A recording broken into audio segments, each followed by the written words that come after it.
statistically, at least one of the Angry Birds is gay. So,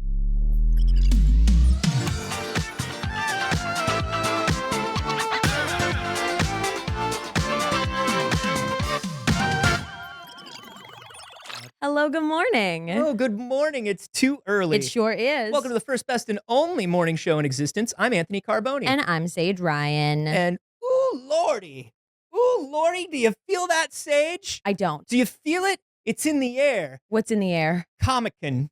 Oh, okay. We're in that pre-Comic-Con state right now. Okay. Where everything is starting to happen. Yeah. People are making some announcements, but Yeah. not all the announcements. Uh-huh.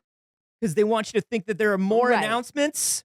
They want you to be engaged. Yeah. They want you to be excited, but they don't want you to feel like you got it all. Get ready for all of the trailers, announcing the trailers, which will release the trailers for the full trailers. That will play at Comic-Con, but a lot of which you won't be able to see after. No, not at all. I'm going to adjust our framing slightly. Adjust our framing slightly while I tell the BBs that not only are we going to talk about some of the Comic-Con stuff today, we're also going to talk about, gosh, gosh, I can talk about one of the things. I'm just like, today, what are we leading up to? You know what I mean? We got to talk about the gay furries hacking the planet. Yeah. We got to talk about Trisha Paytas and Katy Perry and Dr. Luke coming together for women's rights and empowerment. And we've got a complete unseating on the list of the top video games of all time. There's just a ton going on. Fix one more light thing. What's going on with the light things? Let me tell you something. Alex has been gone for a week. This is beginning of week 2. We didn't even do a show on Monday. Alex has been gone for 2 shows. And we can't keep it together. One of us built this studio. Can't keep it together without Alex. Everything's breaking, and we're just looking around like, I don't know. I don't know. Meanwhile, Alex is off going to sleep no more, watching the play Sleep No More, while we're over here sleeping no more because we're trying to fix the studio. Who approved his PTO? Me. Good. Anyways, look how much better that looks. It really does make a difference. It does make a huge difference. Anyways, hi friends. Thank you very much for joining us. We've got lots of stuff to get to for you. Yeah. Anthony, how has your week been? It's absolutely been. Yeah, it's been. Yeah, I've been mostly locked down at home. Okay. Working on some stuff. Yeah. But yeah, that's honestly okay. about it. All right. Although I'll say this, Mhm. I did manage to avoid Dicey Dungeons for 2 years, and then Dicey Dungeons got released on Apple Arcade. Okay. So basically free. Yeah. You know? Yeah. That's gamer math. Oh yeah. Because we don't pay for Apple Arcade. I don't pay for Apple Arcade. No, I we just both have it through our cell carrier. Right, who overcharges me and then pretends to give me Apple Arcade for free. Yeah. Yeah, that's gamer math, baby. Gamer math. We got some more gamer math later in the show. But Dicey Dungeons is now on Apple Arcade, and I can't stop playing it. I can't stop playing it. And so many of the games that I enjoy playing these days are literally just games that I could play with a deck of cards, 2 dice, and friends. Yeah. If I could ever just be in a place with friends. The deck of cards and the dice, I've got. Easy. I've got so many of those. Yeah. Very rare. Is it? Pretty rare. Is it? Well, it's pretty rare. Well, hey, speaking of watching Anthony play dice with friends, our Fallout Part 2 RPG just went out. So that's up on the other channel, since this is going up on Pixel Pop, of course. That's right. You know it. If you, as an adult, want to get 4 of your friends together, the best way to do it is make it a work thing. It is. That's Every the only time. that's the only way to do it. It really is. But we had a lot of fun with part 2. If you haven't watched part 1 is still up. Yeah. But part 2 was a lot of fun. We played it on the actual Fallout system this time. Yeah, we had a very good time. Yeah, it was dope. Just check out both of them. I saw Longlegs last night.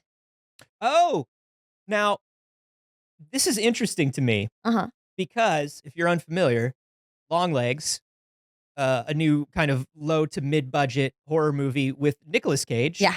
As the Longlegs, as Yeah. the titular Longlegs. The titular Longlegs. And the only promotion I've seen for Longlegs is one of those weird, like sort of TikTok marketing things where the lead actor, she is, it's like this is her first time seeing Nicolas Cage as Longlegs, and we have wired up an EKG heart monitor to her because she doesn't know what he's gonna look like. This is her real heartbeat.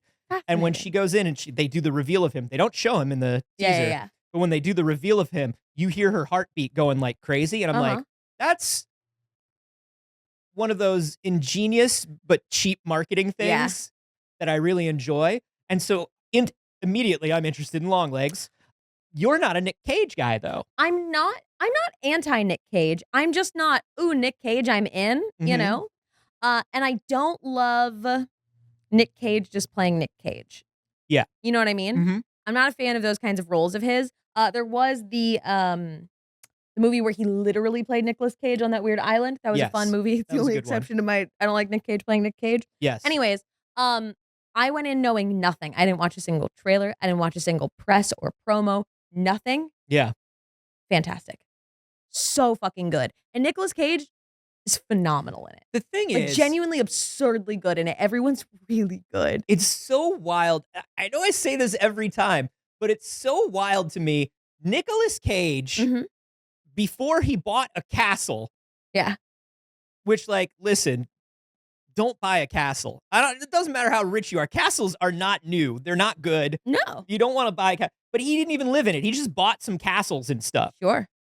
He was like spending money like crazy, got in trouble with the IRS, of course. But before that happened, that dude was one of the great character actors of all time. Yeah. Like, truly. And then the tax stuff happened, and the government was like, hey, Nick Cage, it's time for you to work, bud. Yeah. You are legally bound to do some bad movies. And then all of a sudden, some bad movies. All of a sudden, Nicolas Cage was in like 90 bad movies and 13 good movies. Like, it just happened.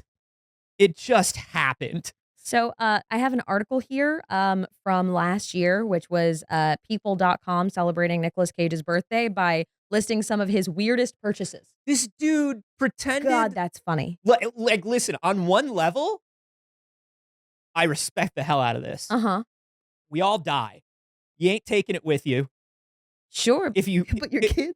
If you can scam somebody into giving you a literal dinosaur skull for money, just like if you said to me, "Hey, you could just have a dinosaur skull if you have enough money," I would think that wouldn't be true. I would think that science comes in and they're like, "Oh, you found a dinosaur skull. Oh no, we should take this. You for buy the anything. We should take this for the science." And then I would go. Well, of course you need it for the science. Yeah. No, you can just buy a dinosaur skull. He did it for like. We bought like a $300,000 dinosaur skull, something like that. $275,000. He also spent $150,000 on a Superman comic. Yep. He bought 2 islands in the Bahamas. 2. You got it, dude. You got to go all the way. 3's a pattern. 2 is coincidence. Yeah. You got to buy 3. He also had 4 luxury yachts totaling $20 million. Dude, no yachts. Come on. No yachts. Hey, everybody. 4 yachts. No yachts. No yachts. No yachts. 4 yachts? If you're very rich, you simply call somebody on the phone and you go, pick me up in a boat. Find me a boat to hang out in today. Don't need boat full time. No, what do you need 4 of them for? Insane. What do you need 4 of them for? You can't be on 4 boats. In case you take your private plane across the world and you're like, shit, I left my boat at home. Yeah. Now I'm worried about like my Adderall and my keys. Right. Nicolas Cage lands in the Seychelles and he's like, fuck. I don't have my boat. My boat's in South America. Boat. We got to get another boat. He bought 2 snakes and a pet octopus. That's fine, though. Oh, no. for $276,000. Why? What kind of snakes? 2 king cobras, $276,000, and an octopus. Actually, more. So just the snakes were $276,000, and the octopus was $150,000. Yo, I think he got took. He said it helped him become a better actor. The octopus. I'm sure it did. Listen, here's my thing about Nicolas Cage. Mhm. Whatever he says, Yeah. he truly believes. Yeah. That's the one thing about all this. Whatever Nicolas Cage says, he truly believes. Yeah. Like, I know he's a great actor, and that's like the whole thing, but I have this feeling that whatever Nicolas Cage says in an interview, Yeah. he wholeheartedly believes. Yeah. If Nicolas Cage says, that octopus made me a better actor, I believe it. That prepped him for Willy's Wonderland. I believe he at least believes it. And lastly, we have 15 different homes across the world, including 2 of them being castles in Europe. You got to get 2 castles. Yep. But once again, that's just coincidence. 3 castles, that's a pattern. For some reason, his home in New Orleans also houses a 9-foot-tall burial tomb. That was a big deal when he bought that tomb. I have family in New Orleans, and I know that was a big deal because that was an old tomb, and it was like a big deal, like historical tomb. Why'd he do that? Because he's a goth. He wants to be buried in like a 300-year-old tomb with like a bunch of other goths. He bought a famously haunted mansion that was notorious for horrible atrocities being committed in it in New Orleans. Yep. It's messed up. I'm not even going to read what happened there. I think it's the mansion that they based that season of American Horror Story on. I don't know. But it anyway, looks kind of H.H. Holmesy. But here's the thing. Before he went buck wild bananas and bought himself 87 boats and 30 tombs, because you never know where you're going to die. Sure. Or need a boat. Yeah. Bury me in all of my yachts. Yeah. Bury each yacht in the successively larger yacht. Yeah. Like a matryoshka, a mayashka. Mm-hmm. So before all that happened, dude was generally on his way to being like one of the great actors of all time. Yeah. Now he's just like that weird guy who's a great actor, but we're like, that's the incidental. Yeah. He just happens to be a great actor, but what I mostly know him for is being the weird guy. Yeah. Do you remember the story where Nicolas Cage walked into like a game import store and like in like a green, like a electric green suit and like asked the guy, he was like, hey, you have the Bomberman with like the good soundtrack for the N64? Do you remember this? This is like a real thing. No. I feel like we might have even mentioned it on the show before, but like Nick Cage walked in and he was like, I need the Bomberman on the N64, the one with the good soundtrack. You know, the one with the good soundtrack? And the dude was like, Nicolas Cage was in a lime green suit when he asked me this. Yeah, sure. I have one picture of him when I happily found him the right Bomberman Awesome. game. Good for that person. Wild. Alex is in the chat, said, sorry, I'm not there. I was on 4 yachts. And a happy birthday to Sarah. Happy birthday, Sarah. Everybody go comment after the show. Go comment happy birthday, Sarah on the Fallout show. Yeah. That's where they will see it the best. Perfect. All right. Well, anyways, it was a fantastic movie. Highly recommend everybody go see it. It's very fun. It is good horror. It is good original horror. It does draw inspiration from some good classic horror, but it is unique and lovely and fantastic. The reason I didn't know Nick Cage was involved with Long Legs, and I initially just thought it was We Have Slender Man at Home. It's not Slender Man at all. Okay. It's not even close. It is actually its closest like genre match is Silence of the Lambs. And I can't name a lot of movies that I would say that about. But with more leggies. No. I don't know. I'm not going to tell you anything. Don't it's more tell fun me to anything. go in. It's mostly about his leggies. Yeah. Hey, Twitch. This Anthony, shoe's coming off. When we frame this show, Anthony's always like, I do not like showing leg. I don't want to show any leg, everybody. I'm not trying to show leg. Right now it's a leggy appropriate situation. But I do, I'm one of those people where I'm just like, what is all this down here? Why do people need to worry about that? Yeah, sure. Why does this need to be perceived? And then the show starts and he's like, this is what Nick Cage is like. Yeah. In Long Legs. All right, let's get into the news. Okay? Okay. Anthony. Saige. Let's open with the biggest story first. Biggest story first. Is one of the Angry Birds gay?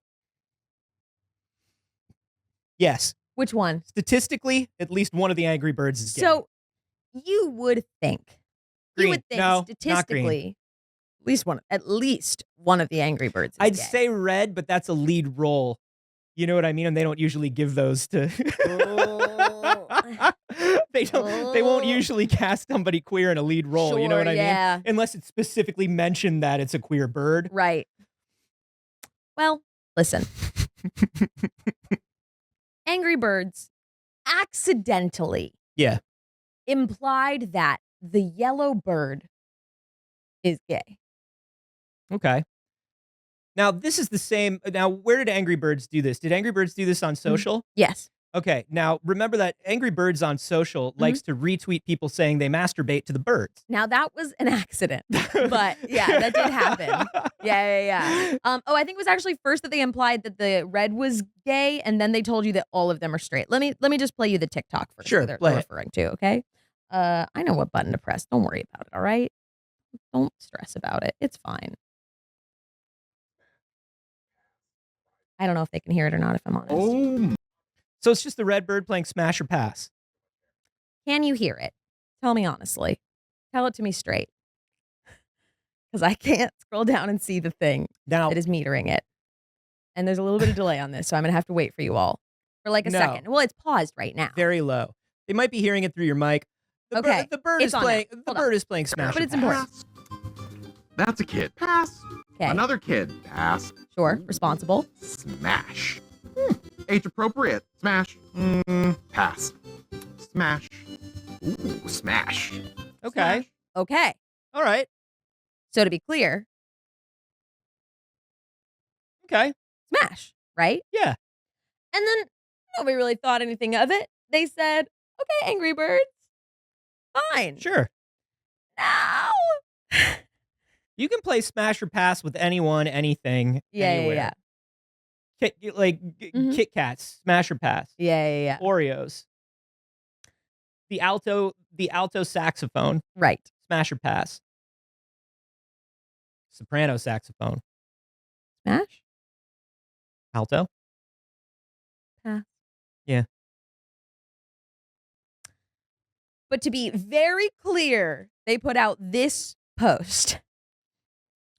Oh, it was yellow.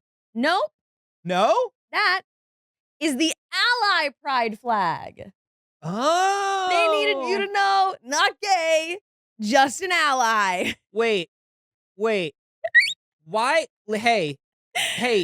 Why does it say we belong together? Hey, What, you and gays? Hey, straights, lean in as the token straight here. Why do we need we don't need a flag. You don't need a flag. Why in the name of all that is Tumblr did we make ourselves a flag? That's ridiculous. Whoever made us a flag, get the fuck out of here. Absolutely not. Absolutely not. What? Why on earth? We don't need a flag. We don't need a flag. Uh-huh. We don't need to plant anything in the ground to say we are here and we deserve to exist. Sure. Nobody ever questioned it. That's not a thing. yeah. Hey, if anybody else is this the A is for Anthony Carboni. Thank you, Alex. If there are any other straights out there in the live studio audience, Lizzie, did you know we had a flag? Why would we do that? Yeah. Why would we do that? So Yellow's not. well, the reason this is so controversial is Yellow's always been gay. I mean, Yellow's been gay as long as Angry Birds been angry and birding. You get clips like this from the Angry Birds movie that everyone saw, of course. We all saw the Angry Birds Angry movie. Birds, not a good movie. Angry Birds 2, hear me out. Pretty funny. Peekaboo. We get moments like this, right? Okay. It's a longer clip than it should be, but You're welcome. Yeah. that's him fantasizing Yeah. about a bird's ass. Great. That's him. Okay. That's Now, I feel like we're men-loving men. I feel like we're building up to you saying, after all of this, Mhm. the Angry Birds account said, "Oh no. That's what I'm saying. All of this exists, and Yeah. they posted for Pride an ally flag. It's the fact that they specifically used the yellow bird, which has like everybody is just replying to this tweet, posting examples But like of yellow bird I'm being gay. I'm getting mixed signals here because wait, so yellow bird, Mhm. ally flag, Mhm. but also we belong together at the Yep. bottom. Yeah. Yellow bird, Angry birds Mixed- and gay people. yellow bird mixed signals. Yeah. Yellow bird confusing. Yellow Sure. bird Yellow bird coming on to me or not? I think yellow bird's pretty clear. Yellow bird in a relationship or no? Yellow bird flirting just to flirt? What's going on with yellow bird? Yellow bird's just an ally. I don't know. Feels like Y'all Here's- chose the gayest character to make the straight ally. here's what I'm gonna say. Once your social media person is doing smash or pass, Yeah. you can just say your characters. You can just say it. What It's- corporate thing are you worried about? Yeah. Like your audience is clearly used to this. Your audience is clearly down with it. Yeah. I mean, listen, are you gonna make somebody on the social media team's Mhm. week bad? Yeah. Probably. Here's the But- thing.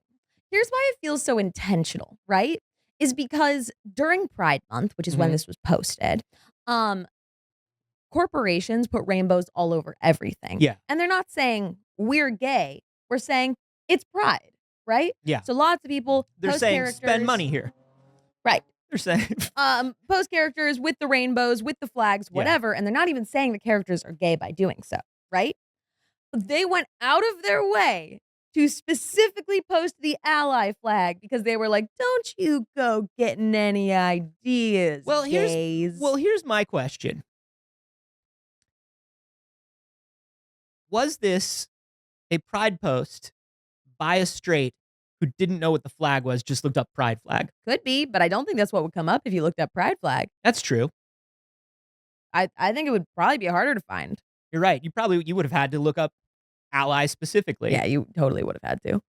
So, What are you doing, Angry Birds? Just go Anyways. let the bird live their truth. yeah, Let the birds live their truths. lots of birds is gay. Lots of birds is gay. So many birds is gay. Lots of birds is gay. So many animals is gay. Yeah. What are you gonna do? Let an animals be gay. Let a bird be gay. Let a bird be gay. Do you want to stay on weird news or you want to get to normal news? Let's stay on some weird news. Okay. Let's get to this big one because this is blowing my mind. Now, you might be familiar with Katy Perry's new single "Women's World," which has been roundly and soundly thrashed by literally everyone. TikTok, it's so funny. It is clear that they are doing undisclosed ads for this song because every once in a while you see like a creator with an audience like post like jam into the song like this is totally the song of the summer, and it's like that is fully an undisclosed ad. Yeah. It's so obvious. But pretty much everyone else is making fun of how absolutely dry, bland, and generic it sounds. It is being compared to Kesha's new song that dropped the same week, It is which is great. literally the Pride advertisement. Like it's like International Women's Day. Yeah. So we are It's a releasing. woman's world, Yeah. and you're lucky to be living in it. Please TJ Maxx. Yeah, enjoy a Pepsi. Yeah. Women are people. Yeah. You know, that sort of thing. Mhm. But it's a real song Yeah. released by a real woman. So Alonso, I feel like nailed it there. I thought it was a fake song at first too. I think thought was- it had to be. I didn't think it was real. When people were like singing or like playing it on TikTok, yeah. I thought they were playing parody versions. You know how people be like, people just be like, man, this new whatever song is weird. Like they'll be like, this new Drake song is weird, and they'll play it, and it'll be like, Yeah. I went to a 6-year-old's birthday, but you know what I You're mean? Right. Like, Yeah. I thought people were doing that with No. like Katy Perry, where it's like, women are strong, but they're also hot, and they can do anything that they want. And I was just Yeah. like, that's That can't fake. be real. Yeah, that's got to be fake. That can't be real. That sounds like, when you're watching reality TV and they have an oddly specific, like commercially licensed song of Yes. some kind from a library. Yes. And it'll be like, and I threw my wine in his face and I walked away because he didn't take me seriously. And you're Yeah. like, she just did that. That's Yeah. crazy. That's because I'm gonna go feel my feelings in my bunk bed. And you're like, what else does this apply too. And There, that song was existing before the show. there are people who write the songs specifically for And I reality love shows them. now. They're on TikTok. You I can love 'em. watch their process Yeah. because it's cheaper for some of these shows to own Yeah. songs and commission original music Yeah. than it is to license a song for television. So, It's wild. It's so funny, and I love it. But this Katy Perry song sounds like one of those songs that one of these people wrote in an afternoon Yeah. about an episode of like Love Island Yeah. where she's talking, or The Only Way is Essex, where she's like, I'm going to go and I'm going to get a job. Yeah. And it's like, women can be strong and they work at your office. Look around, there might be a woman right here, right now. You know, like, Yeah.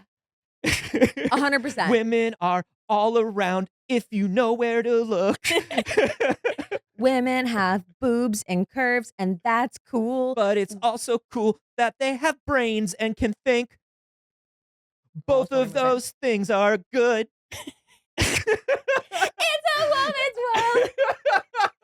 So this comes out, and it's bad enough on its own. She deletes it off of her TikTok initially and posts a different snippet of the song a couple days later to try and like lose some of that heat. Doesn't Sure. work. And then we find out that this song is produced by none other than Dr. Luke. Hey, if you are literally anyone in the music industry, why are you still working with Dr. Luke? If you are literally, especially if you're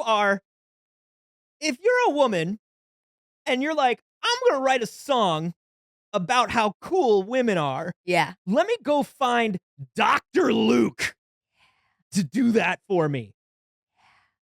So for those who are not familiar, Dr. Luke has had a slew of allegations against him in the industry by women, most notably a massive lawsuit of abuse allegations by Kesha. Mhm. Kesha independently released an absolute banger this week, and that is kind of the general idea is go stream that instead, quite simply. Yeah.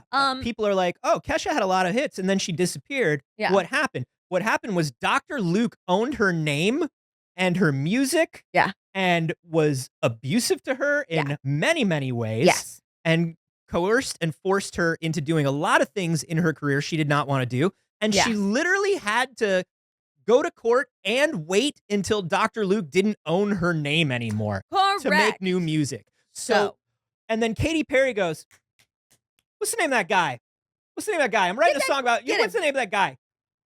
And three other women in the room going like, Katy, do you already hear what you're... When you're saying I'm writing a song about women, who's that guy? Do you think that, do you want to write it, Katy? Do you want... Oh, no. Do we want to get like, I don't know, like Julia Michaels, she writes a lot of like the, no, okay. Who's that guy? No, you know that guy who writes the... that guy who writes the thing about like, about women being drunk and partying too much and not being respectful. Isn't he in prison? Which one? Is that the guy? Or am I thinking of a different guy? Did he not go to prison? Can somebody look up if he... They were definitely crimes. I would have thought he had to go to prison for it, right? No? Settled out of court? Yeah. Okay, we can get Dr. Luke. Katy Perry, what are you doing? Catherine, listen. She didn't stop there. The music video for this song is so fucking funny. And we are obviously... Who are we gonna get for the music video for this women's anthem? Now, Katy Perry is known for pulling like internet people to kind of try to be hip with the times. Yeah. When she did Last Friday Night, she put Rebecca Black in it. Sure. She got the backpack kid. She got the backpack kid in the music video, right? She sometimes culturally appropriates things from people on the internet and doesn't put them in videos, but definitely you can tell she's taking them from those people. Yeah. So everybody, if you will, That's with what me she at calls the same them. time. She calls them those people. Yeah. If you will with me in the live chat, if you're watching on YouTube later, pause right now and comment if you were like, okay, well, let's figure out who's going to represent women in this music video. If we're going to pick somebody from the internet. One woman that people are going to look at and understand the vibe of this song, exactly what I'm trying to say about how amazing women can be in every single way. Yeah. Because she lists them. 3 verses are her just listing adjectives. And she only knows a things. few. Yeah. Let's be real. She's just smart, funny, strong, pretty. Yeah, that's it. There's a Mother. Yeah. Smart, funny, strong, pretty, mother. There's a part in the middle of the song where she just repeats those 5 words for 98 seconds. So who do you get to be in your video? Who is the one person who could represent you? Well, And honestly, all of womankind. mind you, Trisha's also non-binary, and I do think that is also worth acknowledging. Well, That is legitimately Trisha Paytas. training to be Captain Marvel. Kind of blocked by us right now, but they're in the driver's seat driving Katy Perry after pulling a monster truck with her tits absolutely out. Which, hey, love that for her. That's not the problem. I watched But it is I watched so it 3 funny. times before I saw the monster truck. Yeah. Like, honestly, That is so unbelievably funny. Trisha Paytas. Now, it would be fair to say we are fascinated by Trisha Paytas. Absolutely. Trisha Paytas is endlessly interesting. Yeah, for sure. Is she the person you choose to represent, I don't know, literally anything? Literally anything. Yeah. I'm not even like, I've lowered it from all womankind. Yeah. Anything. Do you, like, honestly, Trisha Paytas was chosen once to represent a skincare product, and it made everyone break out, and it had to be taken off the market. Yeah. Like, you don't want. When I think of Trisha Paytas, I think of her TikTok caption, "Probs offensive." I think of her on Frenemies, which, look, I watched Frenemies. I stand by that. Mhm. It's fascinating. I think of her on Frenemies saying, "I don't understand why you have a problem with me loving Jewish guys." And Ethan being like, "It's just the way you talk about it. Like, you're fetishizing Jewish guys. It's weird. You're Yeah. being weird about it." And her saying, "Look, I just want to get into the upper echelon of society." She really said that. She really said that. She really said that. She asked, you know, listen. People are saying, what about the weird, I thought it was just weird YouTube drama. Oh, No. No. No. No. One of the reasons the Frenemies podcast had to end is that Trisha was dishonest about some allegations she made about a teacher in her past. No. Absolutely not. No. That was not it. That is not correct. That's not correct. We are retracting We're that. retracting that. There was no. something. She came out with like some stuff That is about not somebody. why the Frenemies podcast ended because of a fight between her and Oh Ethan. no, yeah, but That's like, it. That is it. We are not going to discredit a woman's claims of abuse, especially as a child. It is people on the internet who have plenty of reasons to hate Trisha Paytas. There are plenty of reasons of her being racist and like ableist and all of these other things. And they are like, well, there was no arrest made of the person who assaulted you as a child. So, okay. no, absolutely not. That is a poor example. Okay. By What's one of the good people. ones? I mean, I feel like The Jewish thing is big. As two Jewish people sitting around here in this room, she has a strong like, history yikes. of racism, of anti-Semitism, of saying incredibly and intentionally insensitive things, and just kind of throwing them off as trolling. There are some more serious things that have never been proven about Trisha Paytas, but I'm not going to get into those because I'm not interested in it, as I don't think that it's for us. But for the most part, it is her just doing things that are harmful to groups of people. She drove a car through a dude's house.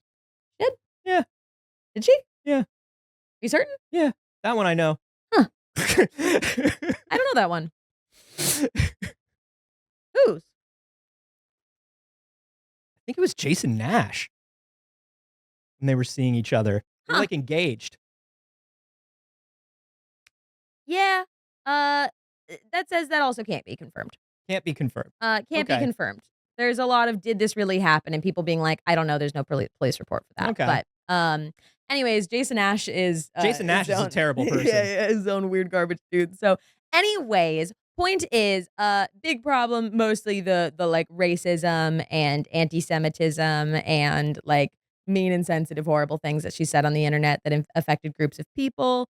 But the internet has a very interesting relationship with Trisha Paytas, especially right now, where people have actually kind of swung back into favor with Trisha. Okay. And But TikTok this is- loves Trisha. But now. this is a cycle. It This is a cycle that we've seen for like 10 years. It is, but it is more in her favor than I have ever seen it. Okay. And it is this like, oh, we're in this like reformed new era of Trisha because she is just making kind of like, I mean, honestly, mostly inoffensive content about like shopping and her babies. And she's She not had really that- showing the kids either. So she's not doing like particularly insensitive family Yeah. content. She had that Dar Man channel for a while. Do She did. you remember that? Yeah. Where she was doing parables. She was doing like weird little like sketches in like the Darman style. Yeah. With her husband. The Just Trish podcast, people genuinely enjoy and really like. Yeah, people in general on the internet have come to a pretty favorable opinion of Trisha Paytas as of late, especially Gen Z. In this kind of like underdog way, which is very weird. I'm beginning to think that the Trisha Paytas cycle is just like every 3 to 5 years when new people get on the internet. Yeah. It's just like, Well, she's pretty funny. And she seems like a little strange, but I Yeah. like her. I think, and that's God, it's very nuanced. I actually watched somebody do a video essay on like the nuance of liking Trisha Paytas this week. That I think is really interesting and that like went through the controversies and went through the like kind of comparisons of it. And it's like, okay, can you chalk up all of these controversies to her being like, I was a troll, I'm not a troll anymore, this isn't who I am, Mhm. this is me being who I am now. And when she is being who she is for the most part being decently inoffensive. But also those things are real to other people and hurt people, and you don't get to decide that just because it wasn't real for you, that it Mhm. isn't a problem. Yes. It's all of those kind of things. But in addition to that, too, people relate to her on being honest about her struggles with addiction, with mental health, with all of those things. And there is a difficult position that you get into where she has surrounded herself and been impacted greatly by the worst people, Sure. where she does garner sympathy because of people like Jason Nash being a piece of garbage and Colleen Ballinger. Yeah. And I mean, when you hear her story, she is one of those people who came out to LA very young Mhm. and was like, I came from a bad home. Yep. I had to leave. Yes. I'm coming out here. My goal is to be successful so I never have to be in that situation again. Yeah. And we hear that story about how people will take advantage of that sort of Yeah. person. You do get to a certain point and a certain age, though, and this is what you're talking about, the nuance. Yeah. You do get to a certain point and a certain age, though, where you go, well, I'm glad this is the third or fourth time you've told me about all these issues and how you're dealing with them. Mhm. I appreciate that you're trying. Yeah. Your actions don't seem to reflect your internal struggle. Yeah. And there is It's- that. Well, and they do at this point, though. Yeah. Generally, she is, for the last like 2 years or so, laying pretty low. And that's kind of the balance of it, where we don't get to decide by for how any of the affected groups feel about her actions. Yeah. And people have every right to hold her accountable for the actions that she did do, whether they were serious for her or not. And some of them definitely were. Some of the Oh, stuff yeah. on Frenemies is definitely her real held opinions. Well, and I remember, I always remember like an anecdote that she told on Frenemies Mhm. where she was like, oh, I taught David Dobrik how to do a YouTube apology because there's a specific way that you do them Mhm. where it's like, I know I have to do them all the time. So this is how I do them. And this is how you get the most sympathy with a YouTube apology. Woof. Where she was like, you got to sit on the floor. You got to use a webcam. You don't use your real Yeah. cam. And You're she's like- not doing that anymore. Right, no, but She's it's like- yeah. When that's part of someone's history, Yeah. then I go, cool. Are you on the upswing or have I seen you less lately? Yeah. Are you on the upswing or are you laying low? She's making a lot of content, I'll tell you that. Yeah. The Just Trish podcast is putting out a lot. And I think genuinely, I think there are new people that are new to Trisha Paytas and the podcast is good. Yeah. And that just don't necessarily weren't around for a lot of her kind of previous iterations, you know? So yeah, it's interesting. But it is so funny to put her in this music video, bringing it back to what the story Yes. is about.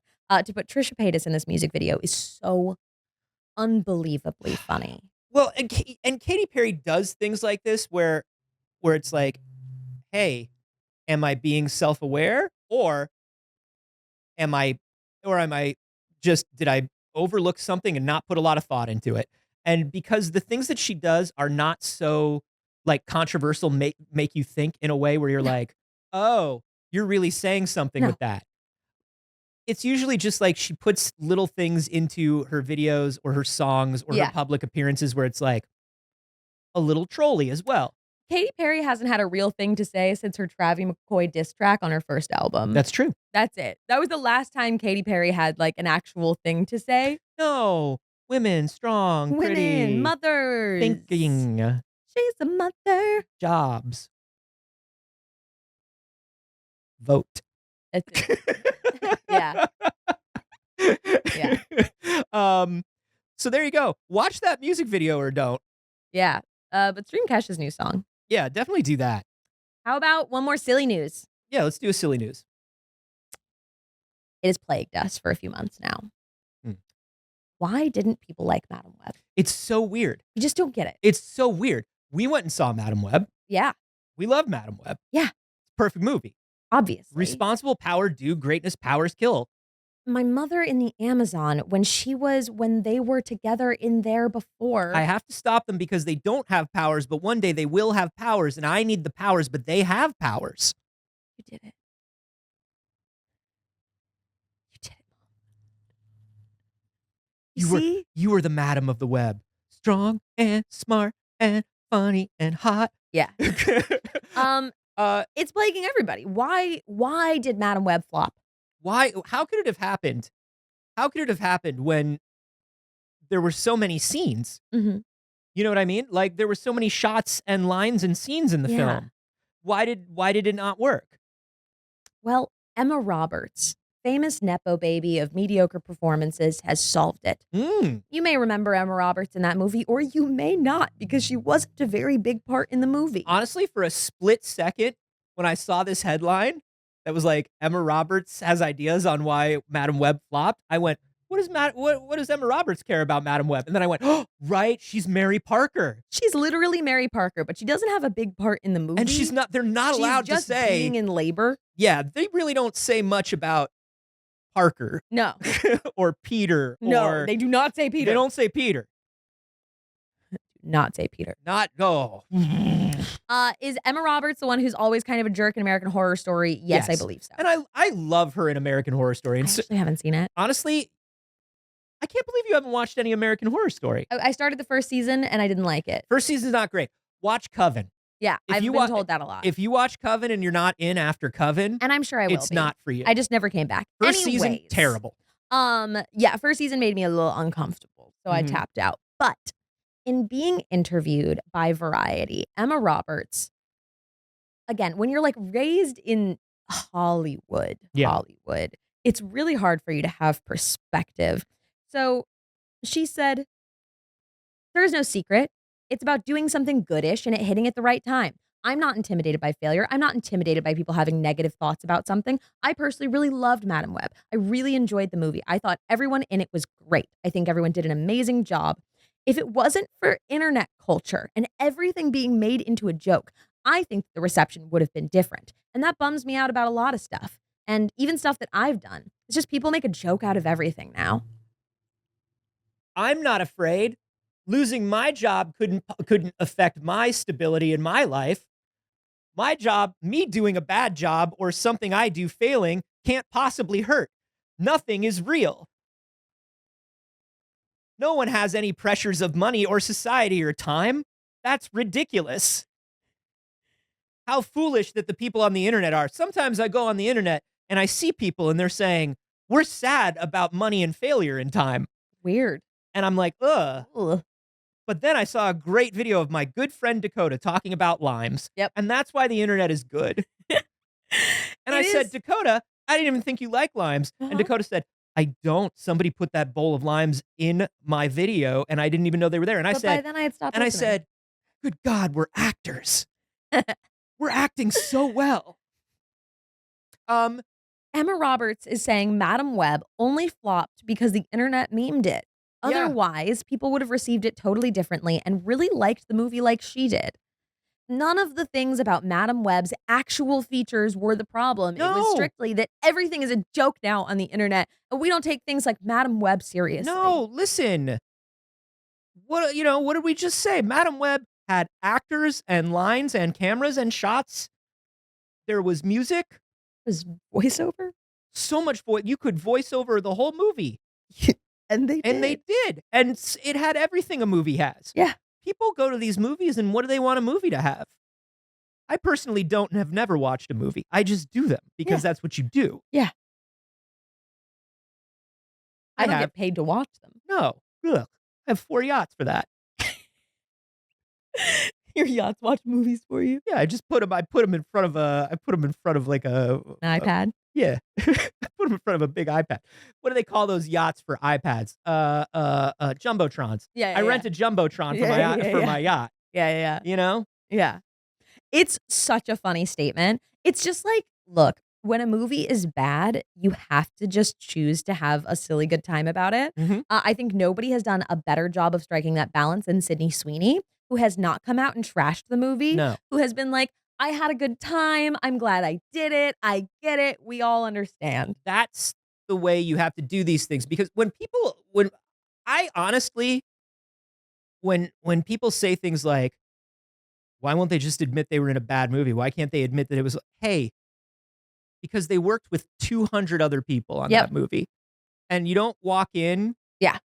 You don't walk in to a public place when all of your coworkers are sitting there. You don't walk into the cafeteria and go, hey, this place sucks because you suck. Yeah. This place sucks because none of you know how to do what you're doing. You And all made a bad thing. I signed up to do good. Right. But then you idiots did the bad. Yeah. Like, you just don't do that. You just don't do that. Well, Dakota Johnson does. Dakota Johnson does, The but other Nepo baby. in the yeah, movie. she once again, she said, Architecture Digest is coming. Mhm. Put the limes in the kitchen. Yeah. Somebody decorate my kitchen. Yeah. So I understand when people come out, and the best thing that you can do is what Sydney Sweeney says. Is Mhm. like, I had a good time working on the movie.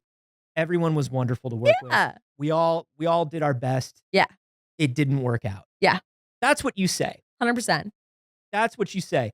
And then, like, maybe you can 15 years later, Uh-huh. you can do like a George Clooney thing where he's like, yeah, that movie was terrible, but if it wasn't for Batman, I wouldn't be sitting here right now. Exactly. Of course, Batman and Robin is Right. bad, but it's not. Right.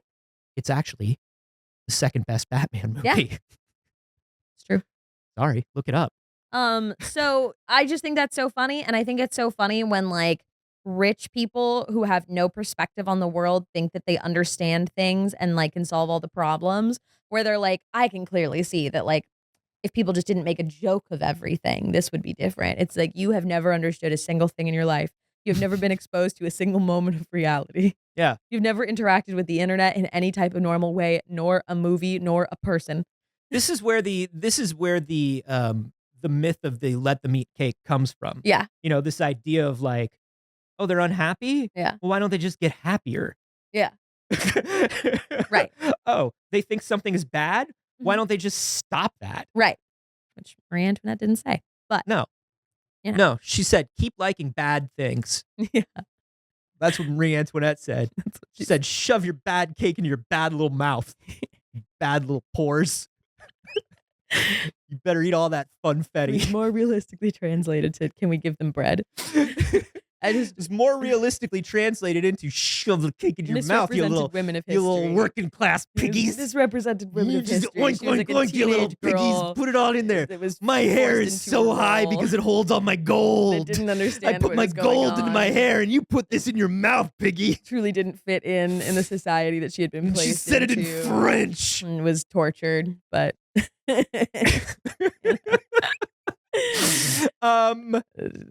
didn't understand, didn't know there was people starving, and then was like, oh my God, why are we letting them? Can you do something? And people were It's like, no.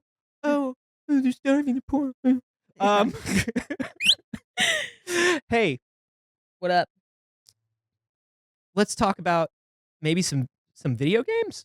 Oh. No, Wait, there's another big thing that we have to talk about. I forgot. There's so many bangers There's so today. many bangers today, There's so dude. many bangers it keeps today. staying weird. It stays weird out here. Everybody, if you have been existing in especially the United States for the last month or so, you've probably heard about Project 2025. Woo! Project 2025 is a right-wing effort by the Heritage Foundation to essentially fill every single possible government and White House staffing position with people that are all aligned on achieving a very specific far-right mission. Yeah. The idea is to get Donald Trump elected and then to make Donald Trump infinitely more powerful than a president should be by staffing every other position from interns all the way up with people who are aligned with regressive policy. Yeah, if you're not, listen, the Heritage Foundation has been doing it since Ronnie. They've been doing it since Ronnie Reagan. They existed before Ronald Reagan, but that was their first successful attempt. Ronald Reagan is where they really put this into effect. Here's your perspective of your reminder that it's all fucking Ronald Reagan's fault. Do you know why? Do you know why Ronnie? this one's Ronald Reagan's fault? Let me tell you. It's because he was the first one to come to the Heritage Foundation and be like, guys, I don't know anything.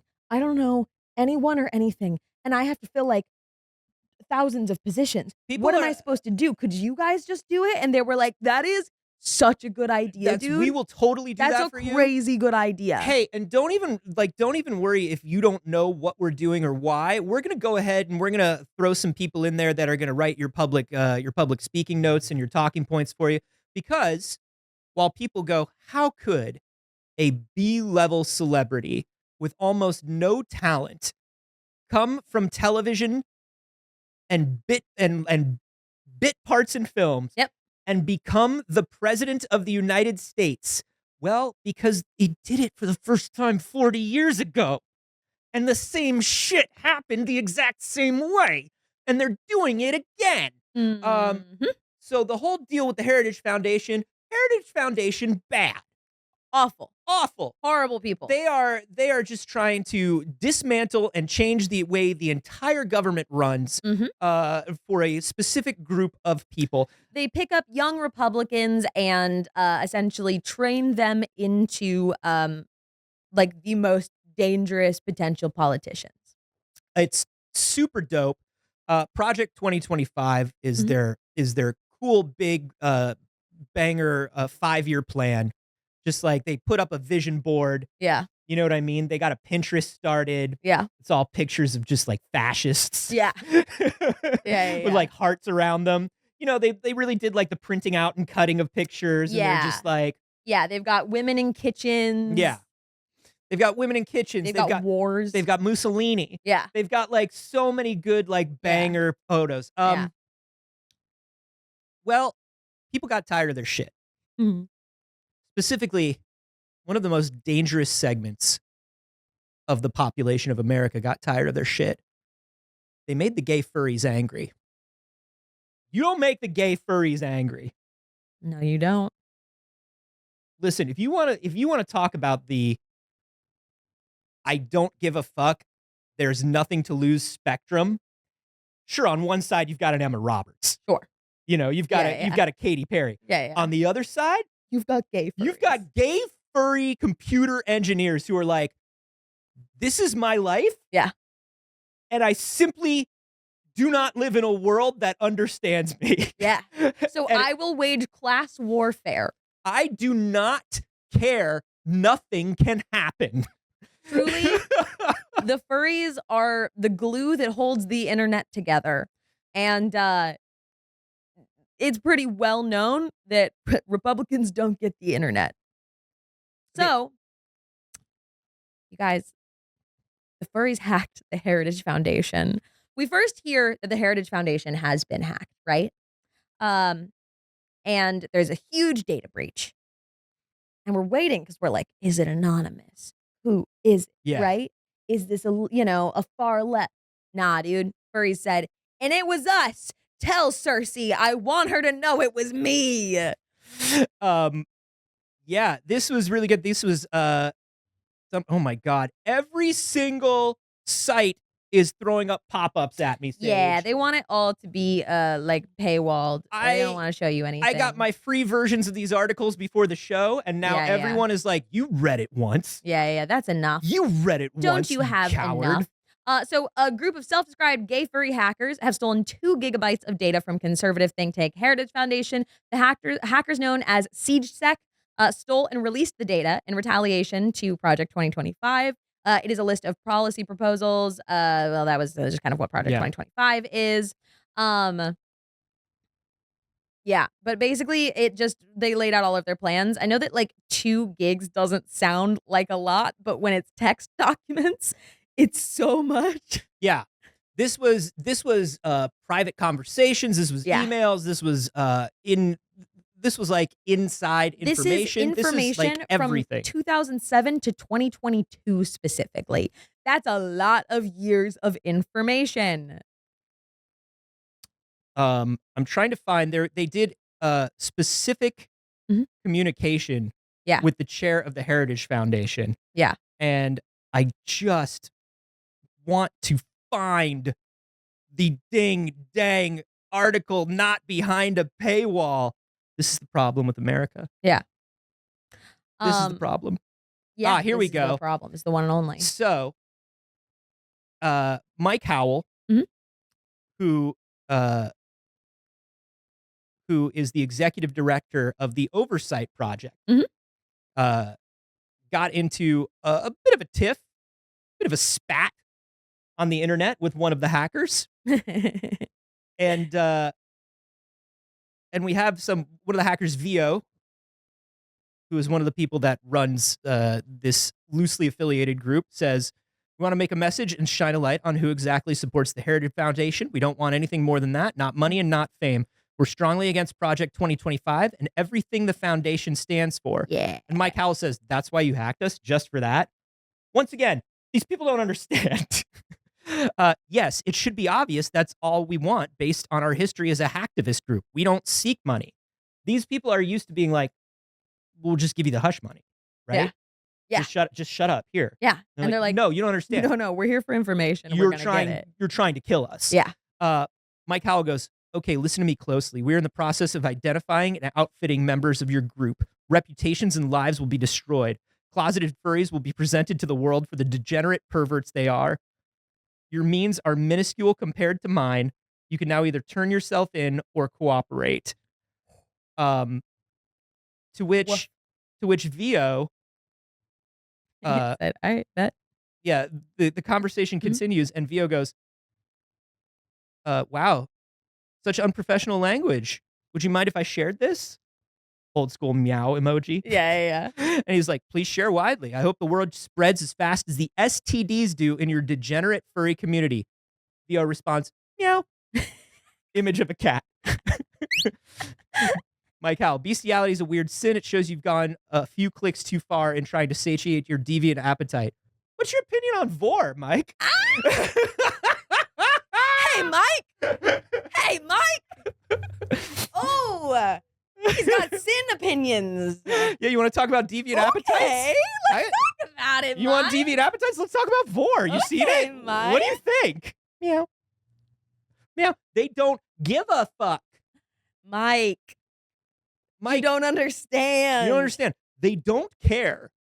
You are not going to call them the worst thing a furry's ever been called. Are you joking?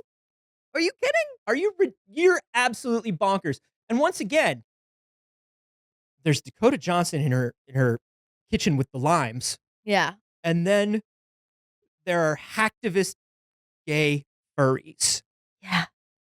Neither one of them cares about anything you can give them. That is people that you should not give any kind of ultimatum to. They don't care. You cannot hurt them in any way. You can't. You cannot, listen, you cannot kill me in any way that matters. If you strike me down, I will only become more powerful. This is what's up.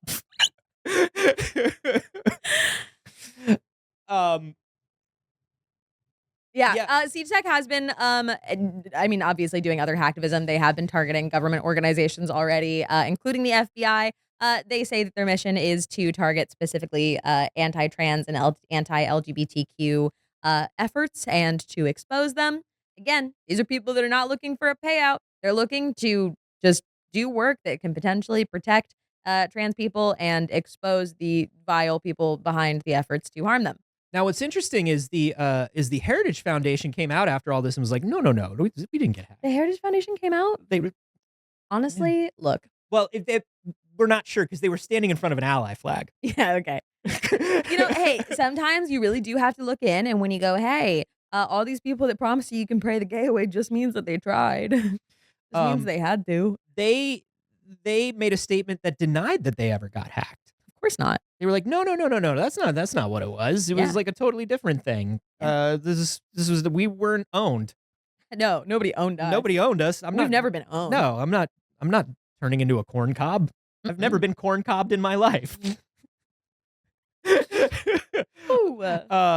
An organized group stumbled upon a 2-year-old archive of the Daily Signal website that was available on a public-facing website owned by a contractor. The information obtained was limited to usernames, emails, addresses, and incomplete password information, as well as article comments. No heritage systems were breached, and all heritage databases and websites remained secure. Mhm. Except, like, at the same time, Mike Howell said that he took down the hackers. Yeah. He's on Twitter. He literally retweeted the same conversation that we just showed. Yeah. Proud of that. Proud of it. Proud of it. Saying complete and total victory. I have forced the gay furry hackers to disband. Now, what happened is SiegeSec, after dumping 2 massive amounts of info, simply disbanded because hacker groups are decentralized. Yeah. They don't stick around. They come together for a mission, essentially, and then they can't just be like, and here's our calling card and where to find us. Like, let's all be the same guys. And that way, if one of us goes down, everyone does. Bye. Oh. Bye. No, I have thank you. forced the gay furry hackers to disband. He's ridiculous. He tweeted, I'm trying to find it. He tweeted like some Eminem lyrics. No, he didn't. Yeah, Mike No, Howell. he No, didn't. Mike Howell tweeted Eminem lyrics, and I'm trying to find them because it's so ridiculous. Doesn't he know Eminem likes gay people now? Now. I said what I said. Now. In his new song, he says gay like happy. That's real. Yeah. That's a real thing. Yeah, here we go. He said, please. So he said, yeah, go ahead. Share all this widely. I don't care. Yeah. And here's what he tweeted Mhm. after they did that. Yeah. After those screenshots, specifically the screenshot of the degenerate furries and the opinion on Vor and all Mhm. that. Yeah. Here's Mike Howell. Oh no. Oh no, I didn't see this. Yeah. That can't. Why does he Yo. sound like a Tumblr status I would have made in like 6th grade? This is wow, yeah, this is an Eminem lyric from The Way I Am. Yeah. Wow. And I am whatever you say I am. If He's I ju- wasn't, then why would I say I am? In the He's just paper, like, the news every Mike- day I am. Mike Howell is like, you don't understand. I'm playing 4D PR chess. What you think of me publicly has nothing to do with what's really going on in the secret furry chat rooms. I cannot believe that Mike Howell tweeted the words, "Ha, radio won't even play my jam." God, that's funny. It would be so much funnier if it wasn't so terrifying that these people actually are effective. Are you okay? We were both the kind of kid. You know that thing where, like, when you were a kid and you were watching a movie or a TV show where somebody was about to be embarrassed? Uh-huh. That thing where you Ooh, start it hurts. and you start like sitting on, you're rocking your Yeah. hands and stuff like that. Mm-hmm. Literally, Yeah. the only way I still know that I have an inner child Mm-hmm. is my inner child started doing that when I The saw this secondhand tweet. embarrassment of this I tweet. just, oh, It hurts. ooh. Now, I think it's important to dunk on the Heritage Foundation for being a bunch Yes. of big dummies. And I think it is also important to remember that big dummies get elected into office all the time. Mm-hmm. And to be acutely aware of it, if this is what it takes for you to look into what some of the policies are of it and look into kind of what could happen should they be able to enact parts of Project 2025. I think it is worthwhile in protecting yourself, in knowing how important your vote is, in knowing how important it is that you show up for every level, for your local elections, for the presidential election. That's the entire reason that groups like this exist and Yes. do the things they do. Yeah.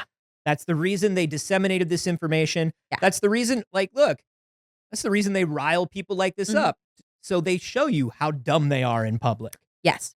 So they can get through the ridiculous news cycle, so they can cut through all of the incredible algorithms and roadblocks and strange things that block our way to information. They have immense amounts of anti-trans legislation proposed. They have immense amounts of regressive policies for women. There are people within Project 2025 that have genuinely said that they believe in revoking a woman's right to vote. Not women, women strong, Women, beautiful, moms, smart, jobs, huge tits, and a monster truck. Yeah, Katy Perry endorsed Rick Caruso.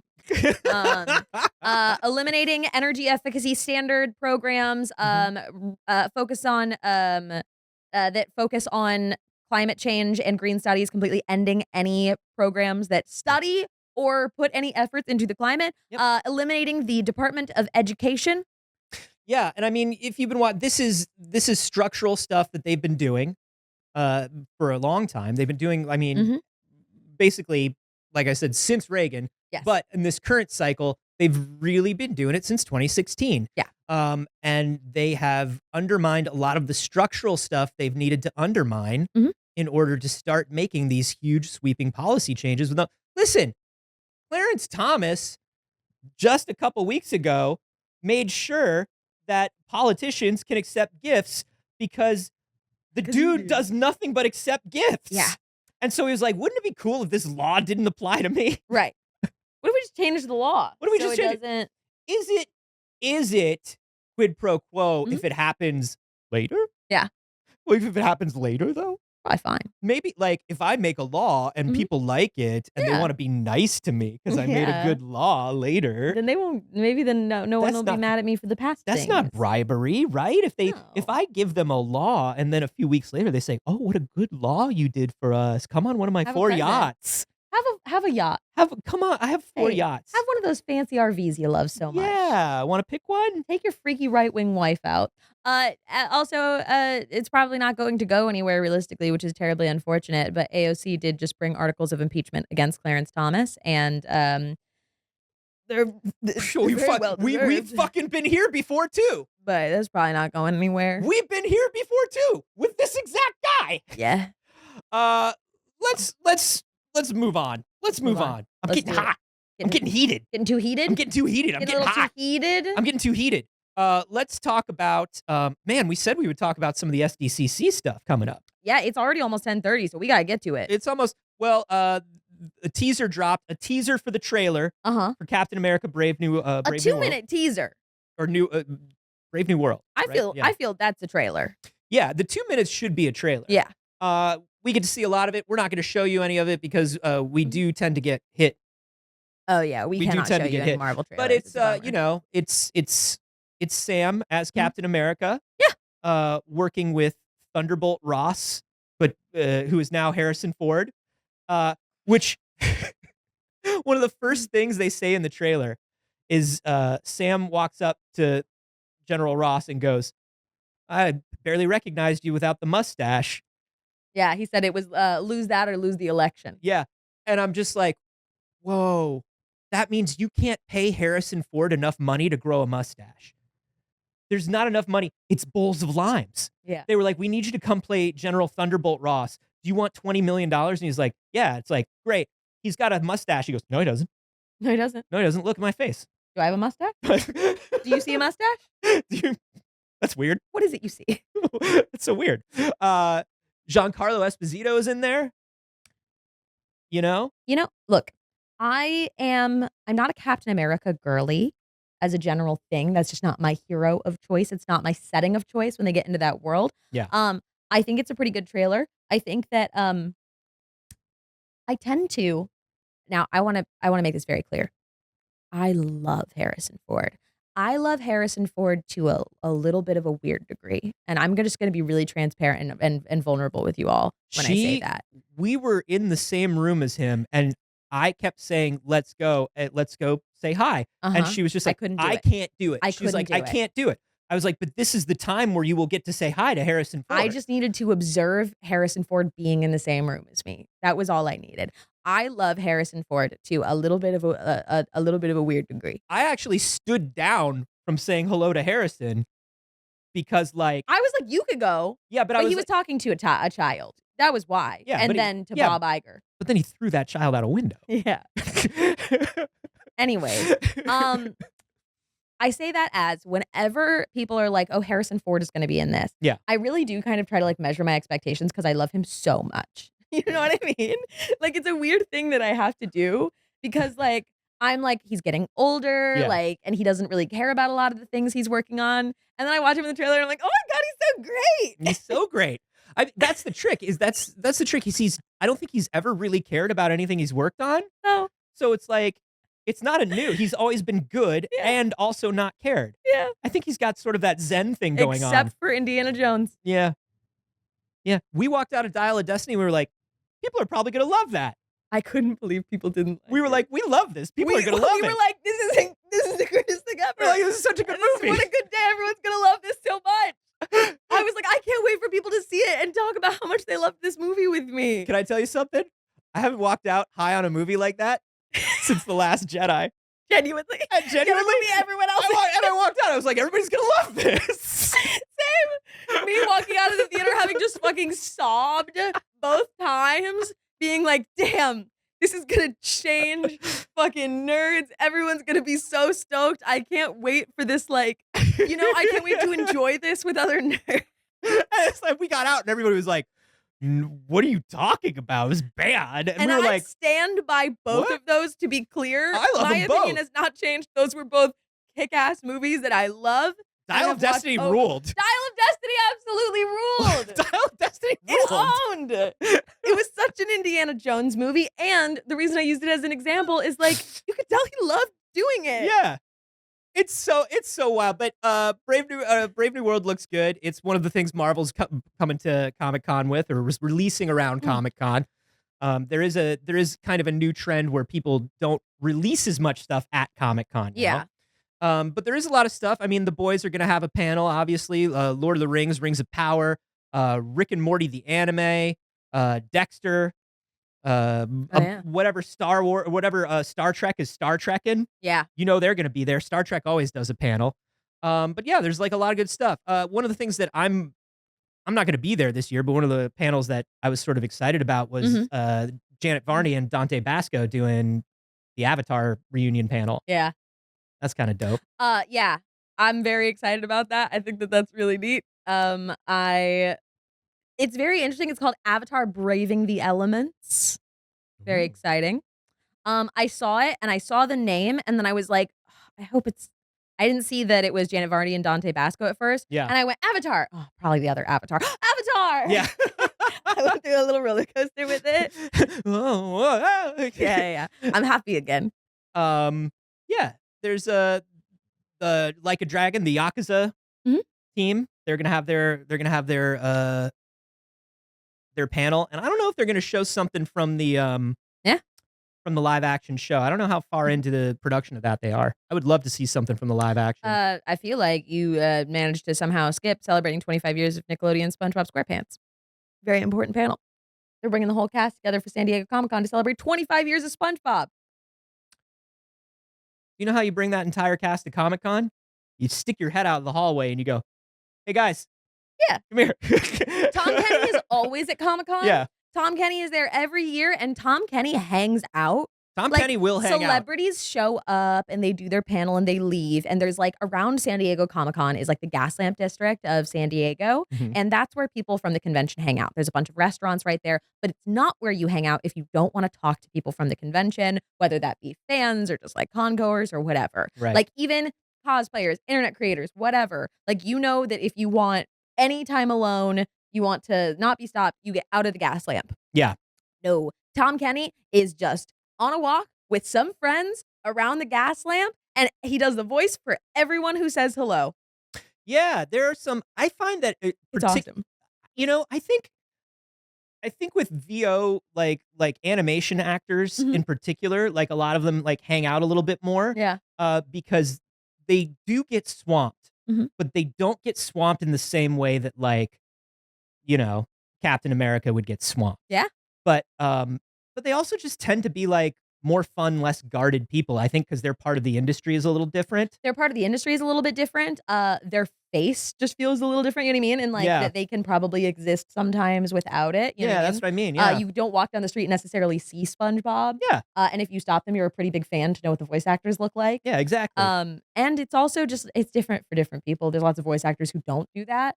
But Tom Kenny is just one of those people who like loves to do the voice for you. Yeah, we've Loves got it. Super sweet.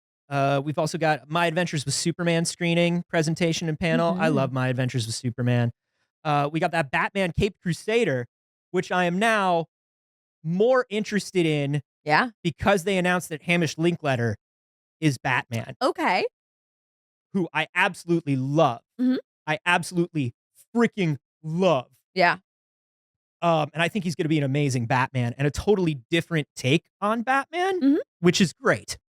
Um, They are doing also a Harley Quinn and Kite Man Hell Yeah sneak peeks. So for the new season of Harley Quinn, the 5th season, and also a sneak peek of Kite Man Hell Yeah. It was pretty exciting. They've got Lake Bell coming out for it, Matt love Lake Bell. Alberg, James Adamian. Adomian. There we go. Yeah. I don't know how to read, but Yeah, they got a bunch of guests. It's great. yeah, obviously the more and more announcements will be made as we get closer. Mhm. People tend to hold things pretty close to the vest when it comes to what they're doing. Yeah. But it's already shaping up to be really cool if you're going to be there. I'm gonna be at Comic-Con. Yeah, you going the whole time or just a couple days? No, don't I do will be that. there Thursday and Friday. I actually have a panel on Thursday. Hey, About Dungeons and Dragons. So if you're going to San Diego Comic Con, come see my panel. It's at 1, I want to say. I think it's at 1:00 on Thursday nice. about D&D. Yeah, go see it. Come and hang out. You like It'll be D&D? Go fun. see it. You like this D&D stuff? You like People like this D&D stuff? I want to do one more. We started a little late. If that's okay, I want to do one more. Yes. Terraria Mhm. has now sold more copies than Super Mario Brothers. No Yeah.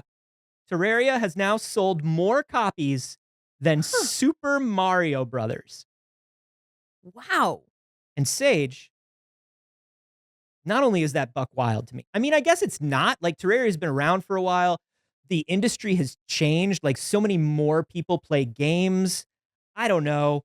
Like the install base of video games is totally different now. I'm not trying to like handicap it on the side of Terraria, Yeah. but I'm just saying like games are obviously a much bigger deal. Terraria has been constantly adding content over the last decade. I don't know, but the thing that's like really wild to me. Well, you Yeah. go ahead. No, it's just no, please go ahead. I was gonna say Terraria is great. I forget sometimes how big Terraria is. That's it. It's not an insult to Terraria. Terraria is a great game, but I don't think of it as that big of a game. Like everybody's played it game. Yeah, people really try to explain it as like you either go Minecraft or you go Terraria, or that's the way you went as a kid. But they're so fundamentally different to me in so many ways that I don't think it's one-to-one like that. I don't know. It's very strange. But the thing that really weirded me out about this story, Saige, is not that Terraria has sold 58.7 million copies. Not that Super Mario Brothers has sold less than that, but that Super Mario Brothers was only number 10 on the top 10 best-selling games of all time. Interesting. Saige, You got 10? Would you like to guess what do you think the top-selling video game of all time is?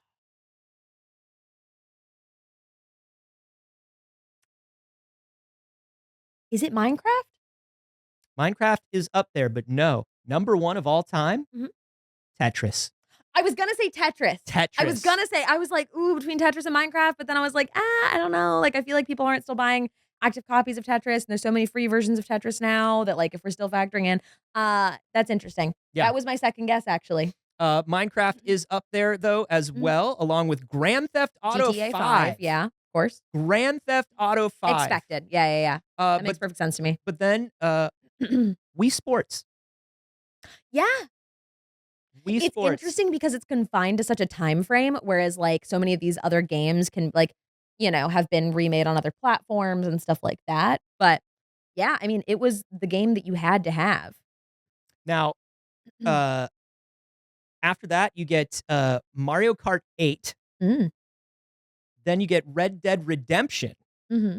Then Terraria. Red Dead Redemption 2. Yeah, then Terraria. Which is like I don't wild see to me. Tetris on here. Tetris is there. Okay, so Wikipedia. Wikipedia says Minecraft's first. Wikipedia's information is not as updated as the rest of the sales information in the industry. I just want to say it was a pretty good guess on my No, part. it's a great guess. It's a pretty good guess. Minecraft was up there for me too. Yeah. What wasn't up there for me was Grand Theft Auto 5. Really?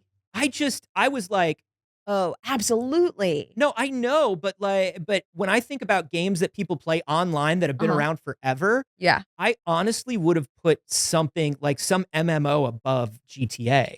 Like I always feel like GTA is something people like dip in and out of, but not like something everybody does. Oh, everybody does. Everybody bought on multiple platforms. 100%.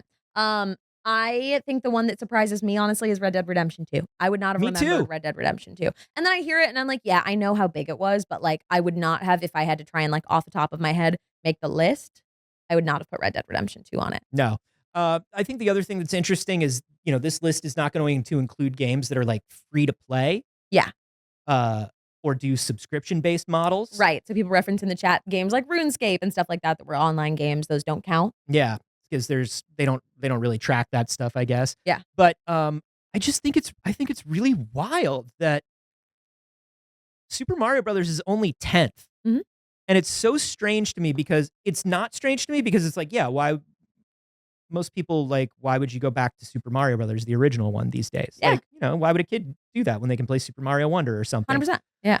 But at the same time, it was like the video game that saved the industry in the West. Right. Like just saved it. Yeah. Like everybody, like Super Mario Brothers, Yeah. Super Mario Brothers. But it was for the time and not something that people continue to go back to and to purchase. Hermanus in the live studio audience said, now I'm curious about Solitaire and where it would stand. Now, Solitaire, because it's an auto install, I feel like it would have to be by how many people actually played it. Well, it's like this photo, right? This is technically the most viewed photo of all time. Yeah. Bliss. Bliss is the most viewed photo of all time. It is the most popular photograph in history. Yeah. So that's just because it was the default desktop background of Windows. But that opens up that question of like, well, Super Mario Brothers was a pack-in with the Nintendo. It's true. Not the whole time, but it was a pack-in. Yeah. And not with every version. But then Wii Sports, also a pack-in. Yeah. But my response to something like that is, yeah, but you bought the Wii because of Wii Sports. And a lot of... You didn't buy a Wii and go, oh, cool, Wii Sports. Yeah, 100%. Like, you bought a Wii. There's lots of things that were pack-ins on successful consoles that don't make the list. I had the Splatoon 2 Switch. Yeah. I think there's... Those things are like genuine system sellers in a way. Like, I think the attach rate for the Wii was like 1.2 games or something like that. Like, attach rate is, okay, you bought the console. How many games have you bought? Yeah. And the attach rate for the Wii was super low because people just paid the money to do Wii bowling with their family. Yeah. Like, that's what they did. It was a Wii machine. It was literally a Wii Sports machine. If you were alive in 2009 and you were in a home with multiple people, you were bowling. If you've been in our studio with multiple people, you're Wii bowling. You're Wii bowling, dog. That's what we do. But I think it's Sam Curtis says it's gauges of capitalism. It has no relevance. Well, it does not in like just in a way of like, what do people choose to do with their time when they play games, right? What do people want when they go to a video game? What is the thing that people are the most excited about? Right. And some of these things were real surprises to me. Red Dead, surprise to me. Terraria, surprise to me. Yeah. Tetris, not a surprise to me. Tetris, not a surprise. Minecraft, not a surprise for me. GTA, not a surprise for me. PUBG was on there. Not a surprise. PUBG is, well, I always forget that PUBG is still popular worldwide in a way that it's like, it's just been so supplanted by Fortnite. Oh, yeah. But I also wonder, like, if Fortnite wasn't free to download, Yeah. where would Fortnite be? It would have to be up there. It would be above PUBG at this point. I think so. Yeah. It would absolutely have I really to be. do. So Super Mario Brothers moved down to 11. Do you know what that bumped into 12th place, Sage? What? Overwatch. Nice. Overwatch. Good. Oh, this is the reason why Wikipedia is incorrect about Tetris. Oh. They count Tetris on different platforms as different games. Okay. So it is the most played game, but it's not one specific. Yeah, they split it into different. You know, there's Tetris, and then there's like Game Boy Tetris, which just Game Boy Tetris is like the 14th most popular game of all time. That doesn't include the rest of those Tetris numbers. Got it. Yeah, that makes sense. Witcher 3 is in there. Witcher 3 is in there at 17 or 16 or 17. I'm sorry. Witcher 3 is in there at like 13. Okay. Overwatch, Human Fall Flat, Witcher 3. Human Fall Flat also surprised me. Human Fall Flat's wild. I thought that was like a flash in the pan. It was there and gone. Yeah, right? 50 million sold. Wild. 50 million copies. I feel like it's one of those games that a lot of people don't play, but everyone has. You know? Like everyone has it. Because it's also like, it goes on sale on Steam for like $2 all the time. Yeah. And I mean, that's the thing. Somebody in the live studio audience is saying, so charge $1 and then win. But it's like some of these games do. Yeah. And they didn't win. Yeah. I don't know. It takes a lot more than that. Yeah. I mean, listen, we don't want to rank things by sales, but, you know, I am interested in what most people are doing. It is. It's super interesting. Especially historically over time, when you think about the fact that Tetris, you know, Super Mario Brothers and Tetris hit in 85 and 89. So, like, that's wild that they're still up in, like, number 10. Yeah. That's crazy. That's like when you adjust, like, box office rates for inflation. Right, exactly. And it's still. And you're like, oh, it's Gone with the Wind. And you're like, really? It's like, yeah, it turns out literally everyone in the world went to see Gone with the Wind. Right. There's all of the things if there was less options and whatever. Yeah, sure. But, you know. But it's still wild. Yeah. It's still wild to me. Anyways, I believe that is all the show that we have time for today, unless you are a subscriber to our Patreon, patreon.com/Pixel Circus. You yourself can get a bonus clip from the show every week. You get bonus clips from other things too. There's going to be a little maybe sneak preview of some stuff over there this weekend. Do go and check it out. You can get yourself a 7-day free trial and see if it's some stuff that you dig. If you want even more of us, it's really great. You might. It helps us out, and we appreciate it. But there are free ways to help us out too. You can do things like tweet about the show going live, like Flatlander did, and we appreciate that so much. You can join the Discord, and you can suggest a story that you want to see us talk about. Flatlander's a real one with the social media. We love it, and we appreciate it so much. Flatlander's really doing it all the time, and we appreciate that. You remember to make going live posts more often than we do. Yeah, sometimes I'm like, did we post? Oh, Flatlander did. I'll just repost. I'll just retweet Flatlander. We don't have to make a post. I don't have time. We're running late. Thank you, everybody, for supporting and making this show possible. Thank you for spending your morning with us. We'll see you on the Patreon. Bye, BBs. I know the button. I believe in you. You got it. I've got the button. Yeah, there's just a button. You push the button, and then it happens. You see, there's a button. Yeah, you just push this one big button that says to end it.